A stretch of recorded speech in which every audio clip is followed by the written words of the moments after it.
Okay, well, Central Yavapai Metropolitan Planning Organization has put out an RFP to try to use the federal money, the 5307 grant money that we have. And that comes to us to do public transportation. And the problem with it is that you got to have all the money before you can get any of the money. So it's a reimbursement program. So they've got, let's say you got $500,000 in federal money available. If you want all of that, you have to spend $1 million. Then hope that they give you back that $500,000. So it's a big commitment on the part of the communities. And let's face it, in today's world, communities just don't have any extra money laying out there. Do we need public transportation? Sure. Do we need a whole bunch of it? Who really knows? We've done a lot of studies, and this RFP is a direct result of one of those studies. I suggested let's see if we could get some of our local providers to do to provide the local match, and so that's what generated the RFP. That was part of the requirement. There was only one bidder, and that was myself, Prescott Transit. We bid to put in 3 routes, in addition to what we're already running. So that would be 4 total routes, 1 in Prescott that we're running now, 1 between Prescott and Prescott Valley, and then 1 between Prescott Valley and Dewey. It goes right into Humboldt, back out, back to, it serves that corridor of 69. And then 1 in Prescott Valley that runs around, I think it does 13 trips a day. It increases the services that we're doing in Prescott by 13 trips. And we do 13 trips between Prescott and Prescott Valley. 6 trips between Prescott Valley and Dewey Humboldt. But that's based on population. So that's what we're looking to do. I don't know if it'll work, but it'll sure be a heck of a test, and we'll truly have given it a try. So that's what's going on with this RFP. And so you're stepping up, and you're saying that you'll put in the cost for this. Is that what? Yes. Yeah, that we'll handle the cost, and then SIMPO will draw down the reimbursement money from the 5307 funds, and then they will reimburse us basically for half of the cost, which means that we got to come up with the other half. And we do that now with the city bus.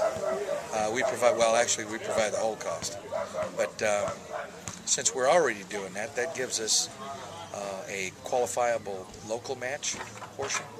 So with the money that we're spending now, that we take out of the taxis, that we take out of the shuttle, that we take out of tours and limousines, we use that to fund the city bus. And with the money that we're spending on the city bus, we're able to, with the federal money, make that go farther. So we can give this a test, give it a good college try. So is the city bus on its own in the black? No. Doing that as a community service? No, yes. My dad, when I left active service and went into the reserves, I had about 9.5 years on active duty, and I wasn't sure I wanted to be a combat soldier anymore. So I'd been sending money home, and he bought the bus company and he bought the cab company. He thought he could make it work because he was an entrepreneur. Well, I don't care what kind of genius you are. Donald Trump couldn't make this thing pay. Okay, he can't make you can't get blood out of a turnip or water out of a rock unless your name's Moses, and even Trump can't do this. So, and I have a lot of respect for him. Anyway, my dad, when I looked at this operation when I got here, it was in June of '81. He said, and we'd moved here in '74, but in June '81, that's when I came back here, and he says, there's a little old lady's got $6 a month to spend on transportation. She's got to get to the doctor's office. She's got to get to the grocery store, the pharmacy. She gets out, and at that time, you went to the phone company and paid your bill, and you went to the electric company and paid your bill. And I don't believe that they do that anymore. But more than anything, he says, this gal has got to get out, or guy, and they got to see people. And he says that's the most important thing that you can do for our seniors is make sure that they stay social and engaged in our community. So After he told me that, he gave me a big reduction in pay from the Army and made me the bus driver. And I got to meet them. And they are very important to our community, very important to our history. And so the bottom line is I make sure that that's what we will continue to do to the best of our ability. We generate money in other divisions to pay for that. But that loss is somewhere in the neighborhood of $200,000, $225,000. But that's if you fully cost it out with management, and phones, property, and that sort of thing. Well, we're already doing that, so it really doesn't much matter to us. So, well, I appreciate the fact that you're willing to step up to the plate and do this for the communities of Prescott Valley. It'll be exciting if we get an opportunity. If they say let's give it a try, it'll be exciting. I'm really looking forward to it from an excitement level. I'm also a little bit terrified of it because I don't trust the federal government to come across their part. Yeah. But well, I'm open to it. So, and tell me about some of the other services you're already providing in the various communities. Well, we provide dial-a-ride service and medical transport services, both on contract and privately. We do it all over the state. We do that also taxi service. We run 24 hours a day, 7 days a week. The airport shuttle, that is our number one money maker. Quite frankly, it's not making enough money. It needs to be making a few more dollars there. But we run 16 trips a day down to Phoenix every day. And we provide counter. We're actually tenants at the airport. We have a counter in each one of the terminals where we collect our passengers. They can wait looking for the shuttle, and that ties them up directly with the shuttle. We're looking at doing a whole bunch of things to reduce our costs in the shuttle. One of them is in further investment in the technology we've already started.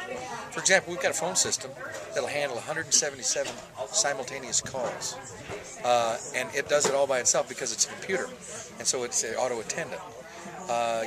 It enables us to actually trim back the amount of people we have working on a counter. Of course, it'll stack up, those calls, but quite honestly, it handles them in absolute lightning speed.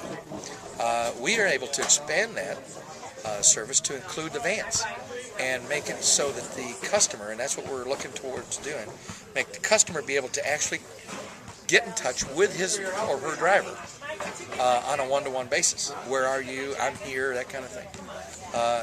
And do that through our phone system. And we can do that worldwide. It's a really impressive thing.